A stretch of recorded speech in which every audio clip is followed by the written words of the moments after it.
Welcome all of you for the third lecture in the series of lectures on what we call as modern physics. We have been preparing the ground for discussing photoelectric effect and the kind of challenges that it threw open and the radical explanation or the description given by Einstein. Of course, we have not yet started the discussion of the experiment per se. In the first lecture, what I did was essentially to give you the broad framework, and in the second lecture, we revisited the experimental evidence for the wave nature of light. There was a slight deviation that we made compared to what you study in your textbook. In your textbook in class 11 or class 12, when you study interference, you study it as a generic phenomena, common to all wave phenomena. But here we specialized that study to electromagnetic waves, made use of the fact that light consists of electric field, magnetic field. Electric field is perpendicular to the direction of propagation, and the direction of the electric field is also important for the interference effect. So, by manipulating, by tuning the direction of the electric field, you can alter the interference pattern, and that would conclusively establish that light is a wave phenomenon in the manner that is exactly anticipated by Maxwell. That is the most important thing for us. And our analysis also showed that whereas the pattern where the maxima or the minima will occur will depend on the frequency and of course the path difference, but the brightness itself will depend on the square of the electric field, the magnitude of the electric field. Brighter the light, greater the energy. Therefore, again in agreement with natural properties of waves, that the energy carried by that wave is proportional to the amplitude squared, we are also able to get an experimental evidence. So, we are on really secure ground when we say light is a wave phenomenon. So, it automatically almost says that the corpuscular theory of light propounded by Newton is incorrect, because the corpuscular theory explains neither reflection, nor refraction, nor evanescent phenomenon, nor double slit experiment. None of them can be explained by the corpuscular theory, whereas the wave theory does that. And this is where the importance of the photoelectric effect comes, because it started springing up surprises almost the same time, probably even a little bit earlier, that Maxwell wrote his famous wave equation. So, let us discuss the experiment today. So, let me repeat the timeline that I gave you at the end of the last lecture. So, 1887 is when Hertz discovered photoelectric emission. He could not make very detailed studies of these phenomenon. All that he observed was that when these intense X-rays, actually they went and fell upon a metallic surface, electrons were ejected, and you could actually identify them to be electrons by subjecting them to an electrostatic field, and they got deflected as negative electrons should do. That of course requires the knowledge of an electron. Hertz could not have decided that. He could have only said that it is a negatively charged particle. But in 1897, J.J. Thomson discovered the electron, and now you can look at the current, you know the electron, and you can actually decisively establish that the current that is being produced is by the electron. 1888 onwards, even before the discovery of the electron, all the way up to 1902, Hallenbach and Lenard made a series of experiments trying to find out the properties of these photoelectrons. So, what are we saying? The electrons that are emitted when radiation impinges, falls upon a metallic surface is called a photoelectron, and the current that is produced is called as the photocurrent. So a good question to ask is, what does this photocurrent depend upon? That is where the surprising results started. We will describe that in great detail. This is only the timeline that we are interested in. And in order to understand these results, in 1905, Einstein gave his theory. It is really not a theory, we should call it as a model. The real theory comes much later when Schrödinger wrote his wave equation. So Einstein gave his model for the emission of the electrons. This model not only explains photoelectric effect, it can also explain thermionic emission. Thermionic emission is the phenomenon where the electrons are ejected when you heat, because you are going to supply enough energy. Whether it is radiation or temperature, it really doesn't matter. But the most decisive experiments came in 1915, 1916, when Millikan made very, very careful measurements. We should understand that the basis for Einstein's model was actually given by Planck in 1900. Planck was forced to give that explanation, because otherwise black body radiation, which is not there in your syllabus, cannot be understood. There is no way to make sense out of it. So Planck had introduced this Planck constant, but for 5 years between 1900 and 1905, nobody took that seriously, including Planck himself. It was Einstein who boldly believed in the concept of the photon. He did not coin the word photon. That was coined actually by a chemist. That is a different matter altogether. But he believed in that quantization of the electromagnetic field, that radiation comes in packets of energy. It is not a continuous phenomenon. That is what Einstein said. We will learn a lot about that in the next lecture. So he proposed a theory, but then everyone was rather lukewarm to that. In fact, hostile against that, because they thought the whole thing is against common sense and whatever we know experimentally. But once in 1915-16, Millikan performed his famous experiments very, very carefully, one could see that one could not escape the conclusions of Einstein. That was the only viable model. That is something that we have to remember. So what I am going to do in the next 45 minutes or 50 minutes or whatever is left of me of this lecture is to discuss these experiments slowly and describe to you what kind of a crisis that this experiment precipitated, it caused. That is what we have to do. So here is a picture from your NCERT textbook. So you have a source,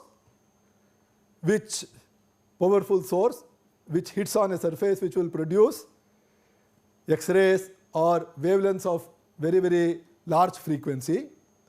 So you put a quartz window here, so which allows only the radiation to escape and stop everything else.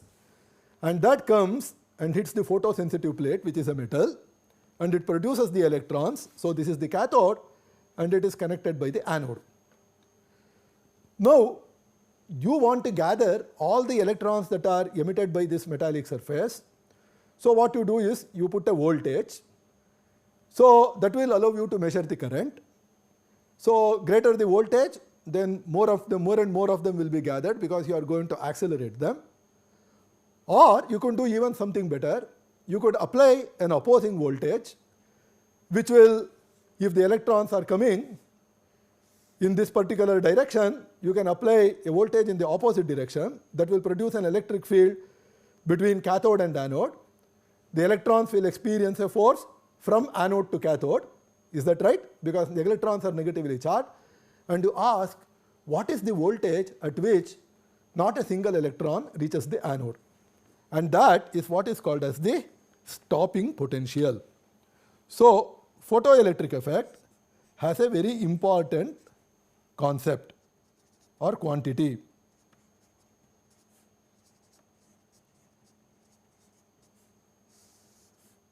And that is the stopping potential. Your textbook denotes it by phi naught. You could also denote it as V naught. It is done many, many times. So, if you look at this stopping potential, what is that? This is the minimum potential difference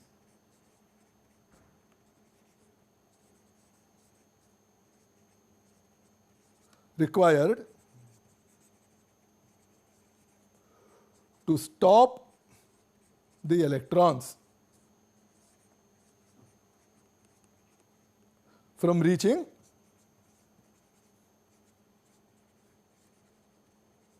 the anode.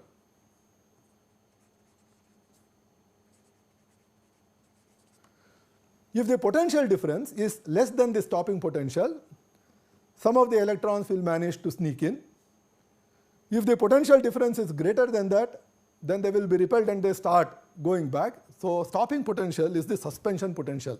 Electrons come to rest.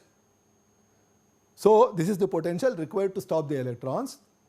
So, what we are doing is to look at the maximum kinetic energy of the electron.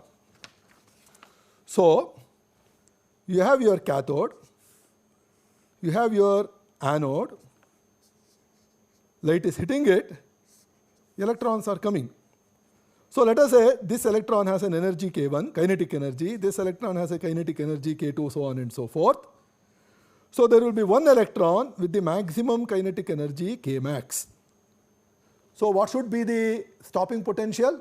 It is not sufficient for me to stop K1 or K2.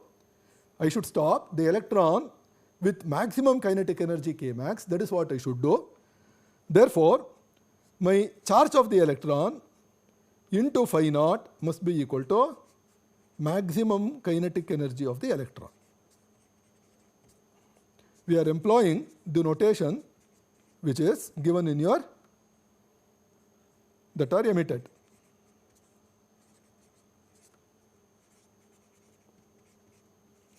So, the quantity of great interest is this K max, and let me define that for the sake of completeness: maximum kinetic energy.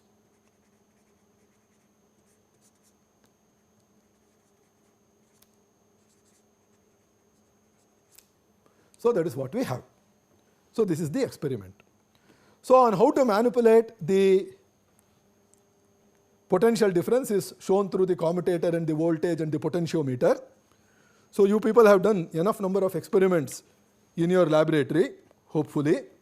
Otherwise, please go and perform these experiments. Request your teacher that you should all be taken to the lab and you should do experiments involving potentiometers and resistances so that you understand that. Insist on that, and then you will get a complete picture of what is happening.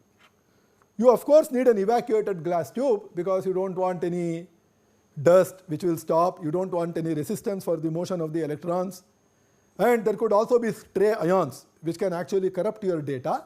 So, what you do is you have an evacuated glass tube, create as good a vacuum as possible, and then you perform this experiment. So, this is a very nice schematic picture, and that is what we have shown. So, as you can see, it is figure 11.1 in your textbook, class CBSE class 12 textbook.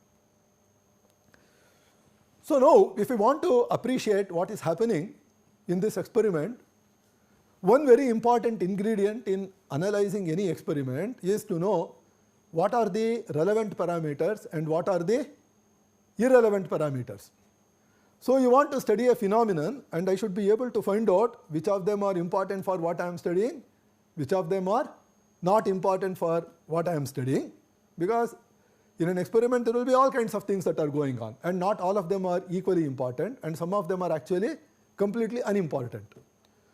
So, for us here, since energy is being transmitted to the electron, that is very, very important.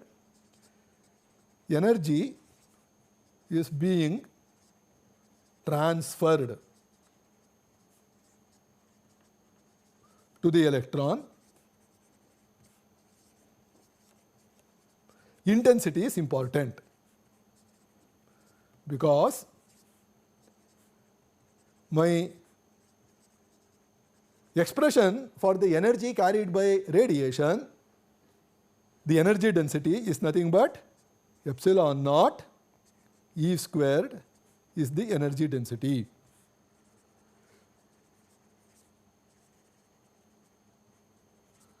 On the other hand, if you are studying thermionic emission, temperature would be important, because when you heat, it is the temperature that dictates how much of energy is transmitted to the electron, because again by equipartition theorem, if the metal is at that temperature, the mean kinetic energy will be given by 3/2 kT.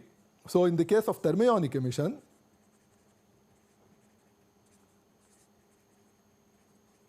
it will be temperature.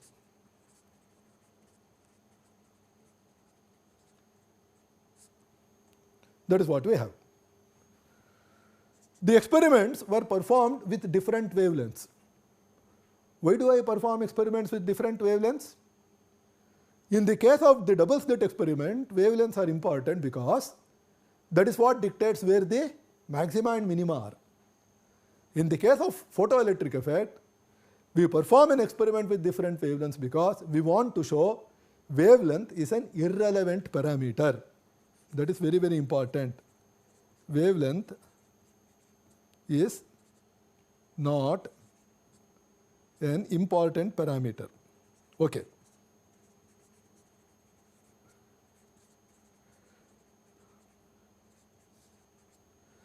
This is not an important parameter as far as stopping potential is concerned. Phi naught is concerned.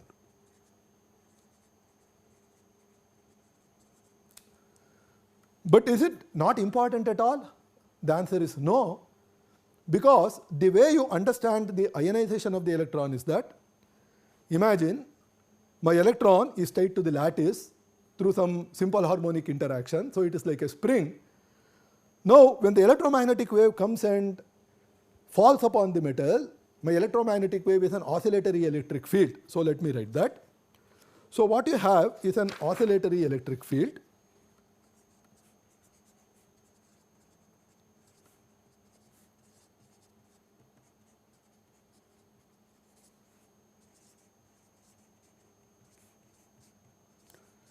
Therefore, there is a time dependent force which is acting on the simple harmonic oscillator, namely the electron. So you have forced oscillations.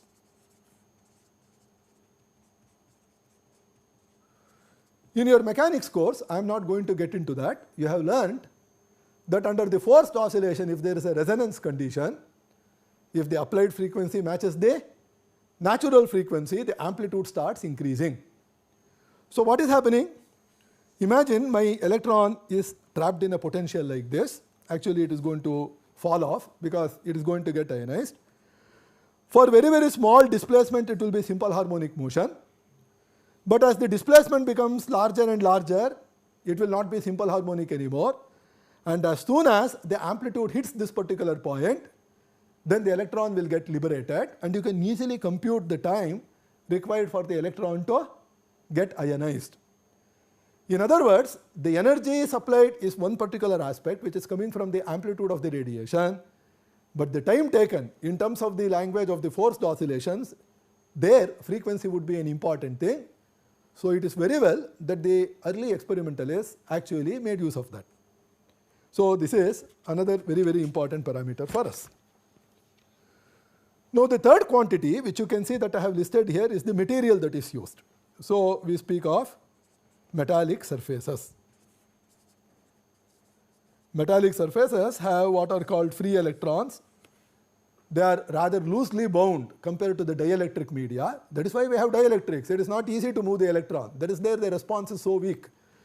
If you apply a potential difference between the two ends of a dielectric medium, no current will flow because the electrons will slightly get displaced, but the attractive force is so strong it will simply go back. It will find a new equilibrium position. Whereas in a metal or in a conductor, if I apply a potential difference, these are very, very loosely bound. Therefore, they start moving and they produce a current. So you should actually impinge radiation or make the radiation fall on a metallic surface. But then there are metals and conducting materials. That is what we need. So it depends on the material that is used.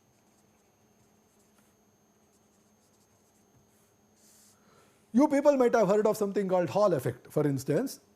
When you apply crossed electric and magnetic field, the Hall voltage that is developed depends on the material, depends on the temperature, depends on the density of the electron. So there are many properties of the material that we have. Temperature, density of the electrons,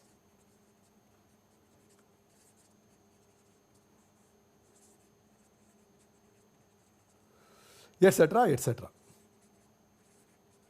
So what we are studying is, assuming that the wave theory of light is correct, we want to use photoelectric effect as a probe to understand the properties of the material.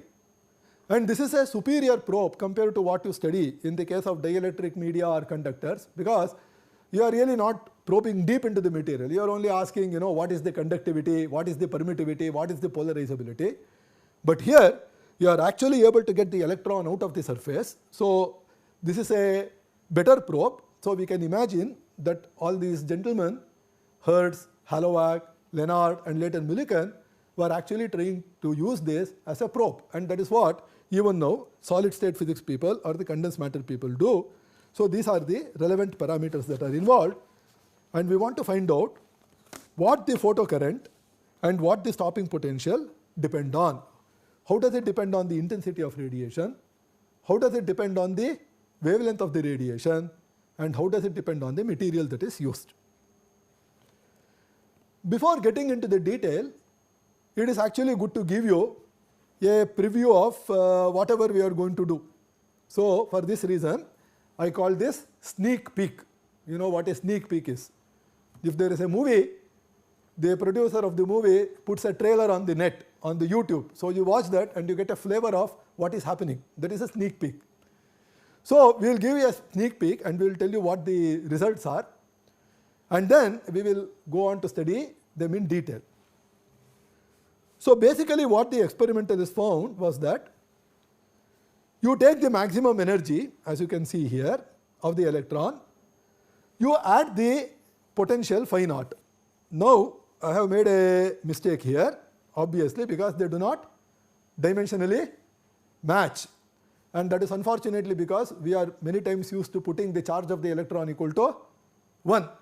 So when you come to higher studies, it is better to measure all charges in the unit of electric charges rather than measure the electric charge in the units of Coulomb. Coulomb is a definition, whereas we know every charge is a multiple of electron's charge. In fact, even proton is a multiple of electron charge with a factor -1. So let me correct the expression, correct this slide.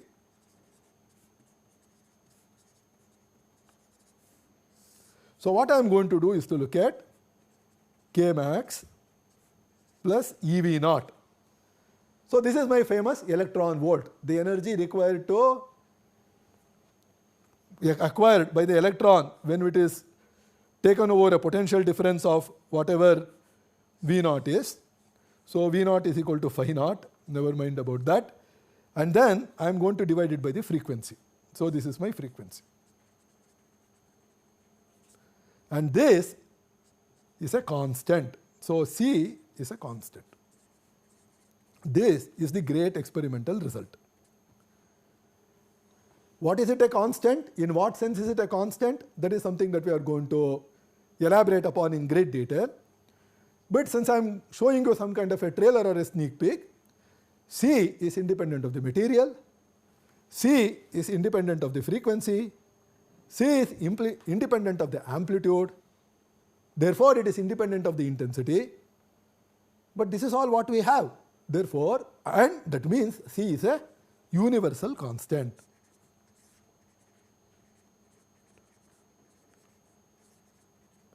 What does not depend on any experimental condition is a universal constant. Does not depend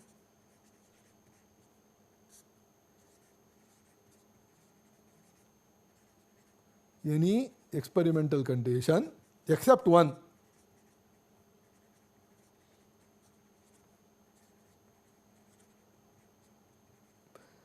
Electrons should be produced. If electrons are not produced at all, then there is nothing to measure. But the minute the electrons are produced and you plot this curve, that means k max plus EV naught is this constant multiplied by the frequency. This is a universal constant, and every time there is a universal constant, the antenna of a physicist goes up and says, I have found a new physical phenomenon. Nature is giving me glimpses of some new truth, something that I did not know earlier. That is exactly what Maxwell did.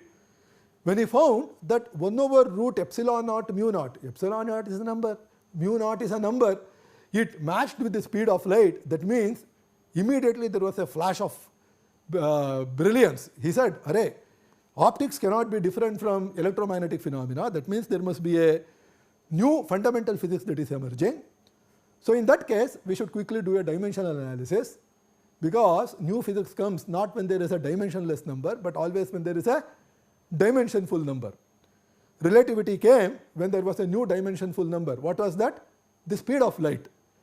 Thermodynamics comes with your what? With your concept of your dimensionful number can be taken to be the Boltzmann constant. In fact, the concept of temperature is related to energy through the Boltzmann constant.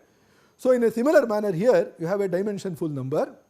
So you are dividing energy by frequency. If you did the calculation, that is nothing but energy into time. So again, there is a mistake in that slide. Let us correct the expression.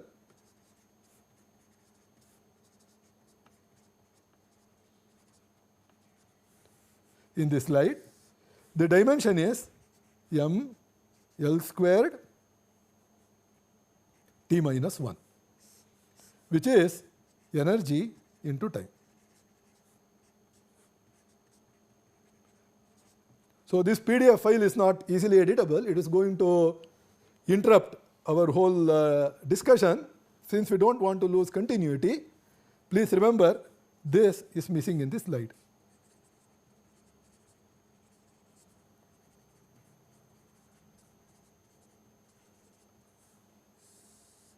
Okay, so we have corrected that. So now, first of all, we have to know what this work function is. The work function I have defined for you depends on the metal. Obviously, not all conductors are the same. So if you go across the periodic table, you start with sodium, potassium, you have all kinds of materials. So what you do is to shine light and you look at the work function. And you will study a deal about these work functions and contact potentials when you do semiconductors. Your PN junction, NPN junction, transistors, everything is dependent on the fact that the work functions for the two materials is different, and it creates what is called as a contact potential. That is what you are going to study, and that is responsible for the exotic properties of many of these semiconductors. So you know how great those properties are, because we put them into very, very good use. So it is good for us to know what these work functions are. So go and Google, open up Wikipedia for example, they will give you the work function. Now this is arranged in the alphabetical order, not according to the periodic table. So the advantage is that if you want to know what the work function of any material is, you can go quickly. If it were according to periodic table, then you would have to remember the periodic table. So it starts with Ag, silver, gold, aluminium, etc., etc. Sodium is somewhere here, for example, at 2.36 electron volt. So some of them are very large. See, for example, my gold has a very large work function ranging from 5.1 to 5.47. Probably that is the highest. So the advantage is that when you arrange these work functions for various elements in the alphabetical order, you can look up the work function in an easy way. If it were arranged according to the periodic table, it would be difficult. However, if you want to understand the physics behind, we should arrange it according to the periodic table, because we would like to know how the work function changes when you move along a row and when you move along a column, because that is how the electrons are filled in shells. But never mind, we have not yet even arrived at the Bohr model, let alone understanding an atomic system. So for us, the alphabetical order should do very well. So we start with silver. which varies from 4.26 to 4.74. This is very important for us, that there is a certain variation. So you should already start wondering, what is this variation? If there is a variation, how will I find a constant slope? That is a natural question. Of course, there are some materials which don't have that. For instance, calcium has a good number 2.87. You can see that here. Where is calcium? Here. Cadmium has 4.08. Chromium has 4.5. And our favorite material, namely sodium, has 2.36, one of the smallest. In fact, on sodium, even visible light would do if you send blue radiation. You don't need ultraviolet or you don't need the X-rays. But on the other hand, if you look at osmium, which is the largest in this particular table, it is 5.93. You would require higher energies. So we could keep going down the table. So this is the list one. There is a continuation in the next list too. So again you see variations for rubidium, which goes from 2.261. So somebody has measured it to a great accuracy. People have taken great pain. Whereas this material Ta has a large variation between 4.00 to 4.80. Uranium has a variation from 3.63 to 3.90. So we have a reasonably good information, in fact an extensive information on the work functions of various materials. So what we want to see is what happens when I perform an experiment by impinging light on these materials and look at the photoelectric current and also the stopic potential as a function of frequencies. That is what we want to know. So this is the list that we have. I wanted to show you, and I wanted you people to appreciate how painstakingly these experiments are done, because we should never forget that physics is an experimental science, it is not metaphysics. So let us move to the next slide. So I told you that we have to worry about the fact that for many materials there is a certain variation. So let me go up and to the previous page and show you the information again. The very first entry, silver, varies from 4.26 to 4.74. So there is a difference of about something like 0.5 electron volts. That is what we are saying, which is not insignificant. So what I have done is to write down the work potentials for various surfaces. So it is not as if silver is one homogeneous material, uniform in all directions, and there is an experimental error and we are rating something between 4.26 to 4.64. There are various phases. After all, it is a crystal. So if you look at this silver, so they are labeled by these indices 100, 110, 111, etc. So you can look upon them as some kind of coordinates. It is not very important for us. Now you see different surfaces are showing different work potentials. It is very, very important for us. So these phases will all be adjacent to each other. So we are looking at a crystal, let us say. So that is what I have. There is no correlation between what is shown in this table and what I am going to write. So let us say this was 4.64 and let us say this was 4.52 and let us say this bottom phase, whatever, this bottom phase was 4.74. So what are we saying? If I want to ionize an electron from this particular surface and take it to infinity, that is how we define the work function, you will require about 4.52 electron volt, whereas if I look at the upper surface, you would require 4.64 electron volts. So that means if I took this electron, took it to infinity, by infinity I mean all interaction has ceased.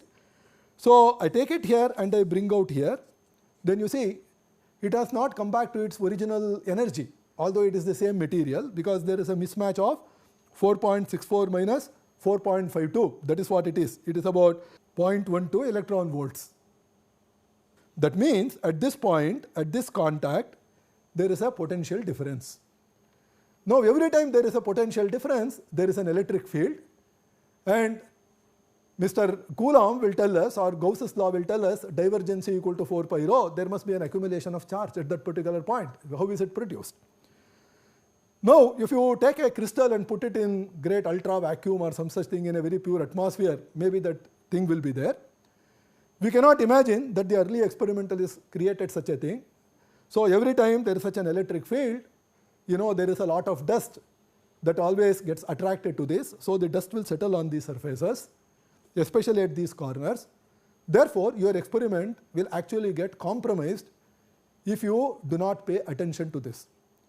In fact, one of the great accomplishments of Millikan was to pay attention to this and do very, very careful experiments. So when I'll discuss that in a little bit more detail, not in complete detail, when I discuss Millikan's experiment. So we should remember that when we say that people saw a universal slope, it is not like the graph. In fact, I wanted to put the graph here. I did not put that, where that straight line is shown in a qualitative way. So your textbook says, here is my frequency and here is my energy. That is what they say. And they draw a line, and the x-axis and the y-axis have no entries. That is not going to help us if we want to appreciate. So we need entries. We need numbers. That is very, very important for us. And that is the reason why I gave this piece of information. So here is the experimental apparatus of Millikan. I am not going to discuss all the experiments that the other people did, because if you go and look up the original paper of Millikan in Physical Review, it is an eminently readable paper published in 1916. The results were obtained in 1915. So you can see the cathode ray tube, the collecting anode, etc., etc. So we will not spend time on that. I just wanted you people to get a flavor of the whole thing, and then the vacuum is created in the chamber, etc. So what we shall move on is to discuss the most important thing for us, and that is the universality.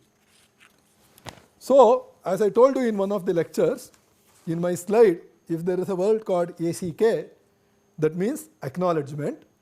So we are acknowledging Millikan. This is from Millikan's result, which is reproduced. And this information of color, wavelength, frequency and photon energy is from Wiki Commons. So you can go and verify that if you feel like. So here is the experiment that you have. So this experiment is done for various frequencies. You can see the frequency is changing here in units of 10 to the power of 14. So look at this, 400 terahertz. Tera is 10 to the power of 12. 400 is 10 squared. So you have something like 10 to the power of 14. It is in this range. You start all the way from red and you go all the way up to violet. So you have about how many points? You have 1, 2, 3, 4, 5, 6 points. They are roughly lying on a straight line. In fact, it is an excellent straight line. It is a pity that there are no error bars, but the paper certainly has information on the error bars. Never mind about it. So the bins are also given for you, because it is not like 2 points define a line, 3 points define a plane. That is only in mathematics. In experiments, if you want to show that some experimental numbers are falling on a straight line, you will have to take as many points as possible. So let us say the theory predicts that they should fall on a straight line. Your experimental numbers will typically fall like this. There might be some errors also. Larger the number of points, better it is for us. So here you have, as I told you, about 6 points. Never mind about that.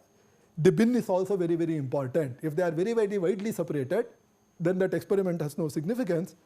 So he gave a delta nu of 3 into 10 to the power of 14, and he was able to go all the way up to 12, which goes beyond the visible range probably, because the violet is already something like 6 into 10 to the power of 14. So you have gone by a factor of 2 above that in frequency. So this is the experiment as a function of frequency. That is something that we have to remember. So we should never forget, I told you that the parameters are frequency, intensity of the radiation and the material, and this is on sodium metal. Sodium, we said, has a potential. What was the work function? That was 2.36 electron volt or so, and it is falling right in this one. Okay. Let us move to the next slide.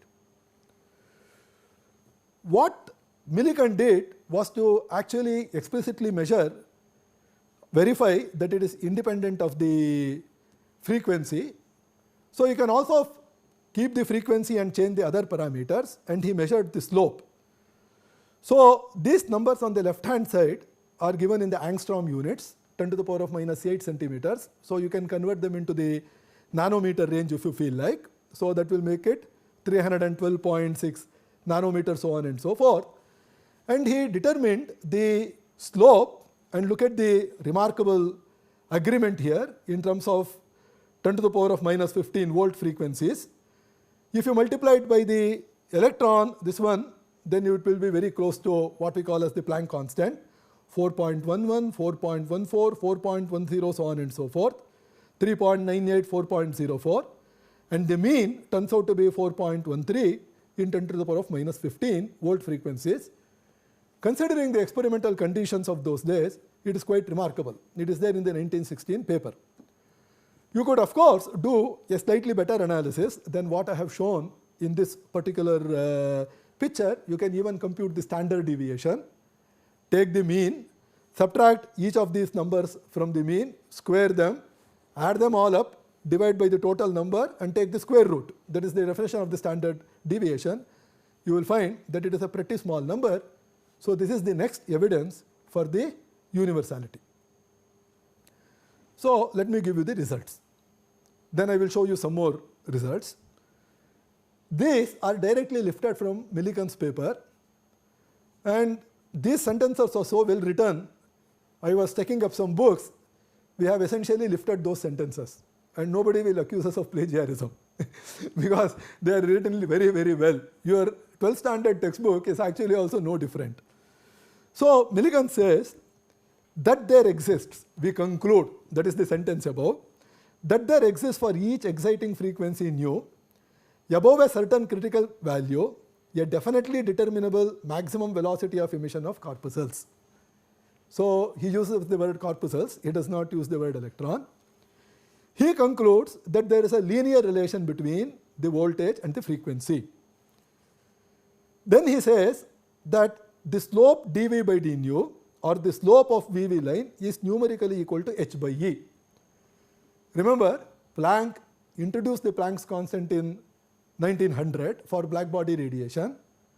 Einstein made use of that in 1905. Compton scattering was probably sometime around in 1911, where the concept of the momentum of the photon was also introduced by making use of the Planck constant. Planck constant had been determined experimentally from the black body radiation. Now, if you believe in the Einstein hypothesis, this should also be experimentally determinable, and we should compare the numbers. And that we are going to do when we discuss the theory. That is what we are going to do.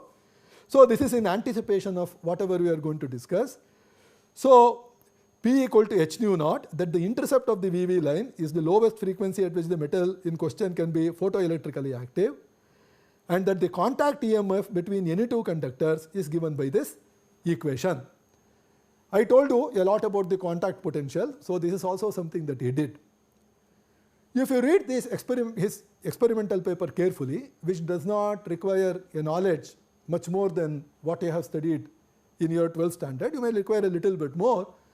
There is a very extensive critique, discussion of the earlier experiments, and he points out why the results obtained by the earlier experimentalists were not very accurate, including those of Lenard actually, because of the points that I mentioned.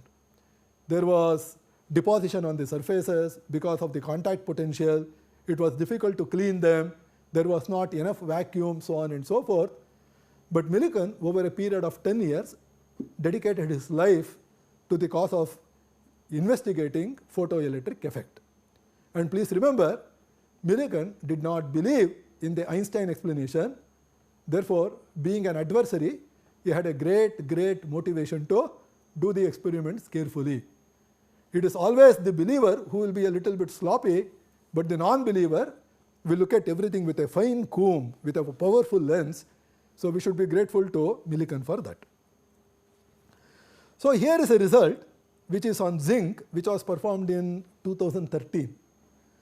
Those results were shown in for sodium, but these results are shown for zinc. So you can go back and look up the work function for zinc. I don't want to do that now. So this is the extrapolated line. So you see the visible spectrum is shown here between 4 and 8. That is what they have done. Beyond that is the ultraviolet, X-ray, so on and so forth. So in the visible range you don't see that at all because the work function for zinc is much larger. And again you see there are 4 points which are beautifully falling on a straight line. So this is again another example of universality. It does not matter whether you look at zinc, it does not matter whether you look at sodium or potassium or silver. It doesn't matter which frequency range you look at. And of course, all these people used different intensities. This slope is a universal constant.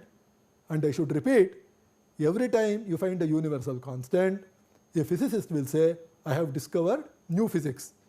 I will repeat, when there was this universal constant C identified by Maxwell, it caused a unification of 2 different fields. And what are the 2 different fields? Optics and electromagnetism.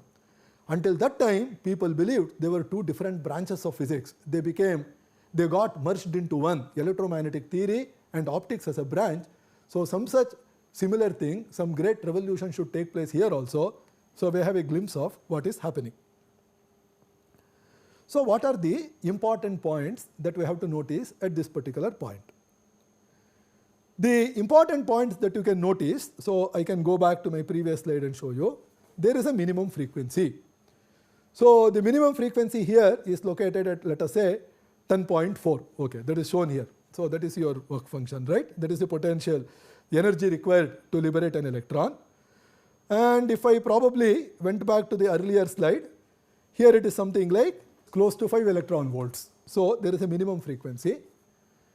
Below the minimum frequency, you can vary your intensity. You can do anything you want. Your electrons will refuse to budge. They will stay put in the metal. They will stay put in that whatever that surface is. You cannot liberate them.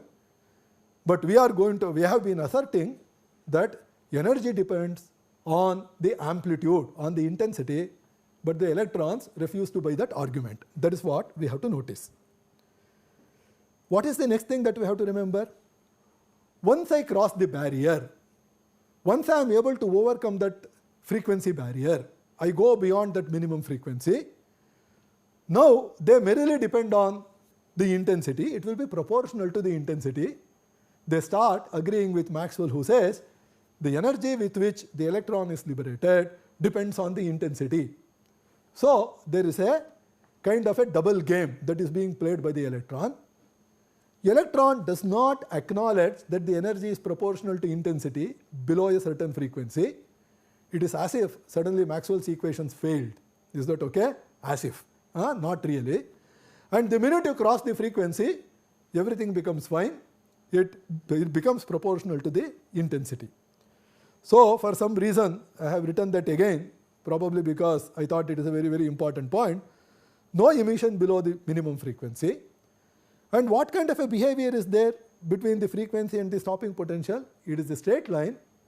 And today, with so many experiments that have been performed, we can say without any doubt, without any ambiguity, that this experiment is as well verified, as decisive as Young's double slit experiment, which have been repeated for a whole range of frequencies and intensities. That is something that we have to remember. So we have Young versus Millikan. This is the double slit experiment.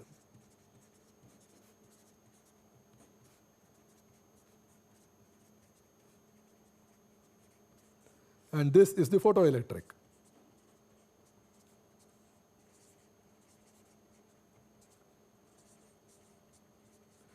You may say, look here, Young did experiments in some visible region.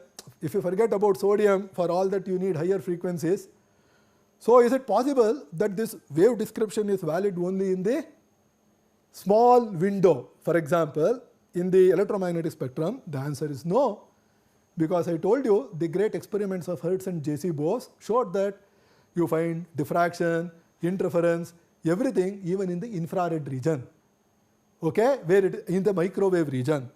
So verified all over.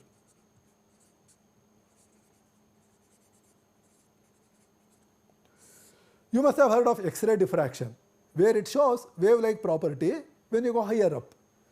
And the same X-ray, so let me write that, X-ray diffraction. You have already studied diffraction in your optics. And the same X-ray is showing what? A different behavior. Why is it a different behavior?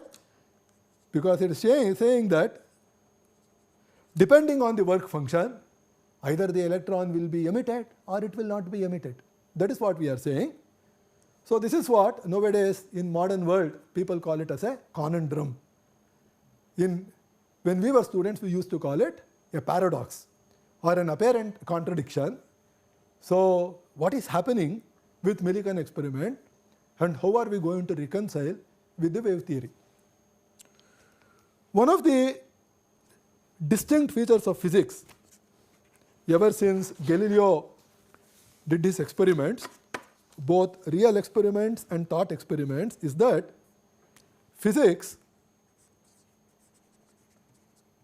asks modest questions.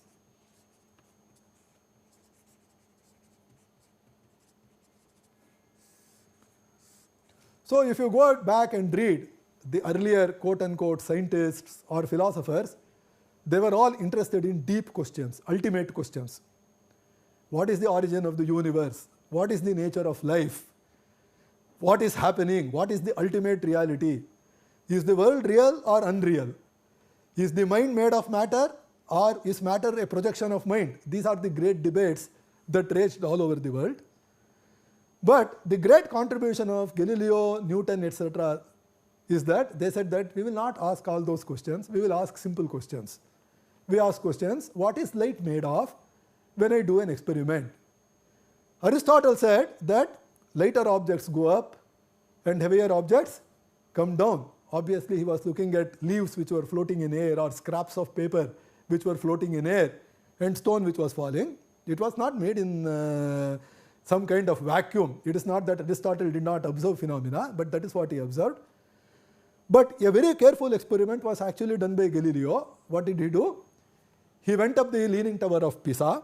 So there is the Leaning Tower of Pisa, and he dropped two different materials of two different weights, two different masses, and he took a clock and asked how long does it take to reach. Okay, you have to be a little bit intelligent. You don't drop something, for example, like a cotton, a wad of cotton, puffy cotton, and you don't drop a stone. We have to have that much common sense. But you can take, a nickel and gold or piece of nickel and gold or whatever and drop them, and he found it is roughly the same. And this very simple experiment contained the seeds of the most revolutionary theory of gravitation. And we all use that when we write the motion of a particle in a gravitational field. We write ma is equal to g mm by r squared, and with impunity, without batting an eyelid, we cancel the m on both the sides. We say all particles, irrespective of their masses, have the same acceleration depending on what the gravitational force is. So what happened to the concept of inertia that Newton told us? Newton told us that look here, as you keep on increasing the mass, inertia should change. But here nature is playing a trick on us. It is saying on the left hand side it is inertia, on the right hand side it is the response to the force. And they are exactly balancing, counterbalancing or cancelling each other. So this is the result of an experiment. So as I told you, physics asks modest questions. We don't ask very, very deep questions. So for that reason, when we want to reconcile what is happening with Hertz, Lenard, Millikan, Halovac experiments, and what is happening with the experiments of Young and his successors, diffraction experiments, Nicol prism, ordinary ray, extraordinary ray, and the interference spindles, so on and so forth. When we are seeing there is a contradiction between them, we should not immediately try to develop a theory, because then we may get lost in wilderness. First, we should try to build a nice model for understanding this phenomenon. Then we will ask how to reconcile this model with another model. They may appear to be contradictory with each other, but never mind about that. Contradictions can be reconciled later. In other words, do not try to answer all the questions at once. Try to answer one question at a time. That is what we want to do, and that is what Einstein attempted to do. But before we jump to discuss what Einstein did, we need some numerical numbers. As I told you, physics is what? A numerical science. It is not numerology, but it is a numerical science. So what we cannot calculate is not of much use. So let us go back to what Maxwell told us. I already made use of this in my discussion of the double slit experiment. The energy density carried by a radiation, U radiation, is epsilon naught E squared, where epsilon naught is my permittivity. That is what I have. Now of course, I am interested in the average, because we are interested in RMS values, so on and so forth, which will give me epsilon naught by 2 into E naught squared. So what have I done here? I have written my E to be a monochromatic plane wave, E naught cos k dot r minus omega t. That is what I have. So I think there is another expression here. The important thing is there is no frequency dependence.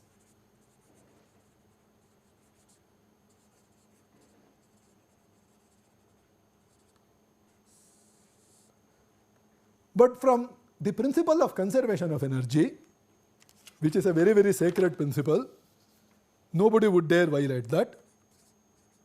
Principle of conservation of energy.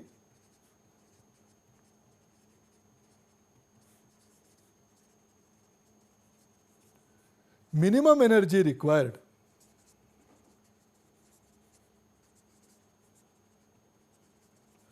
depends on frequency.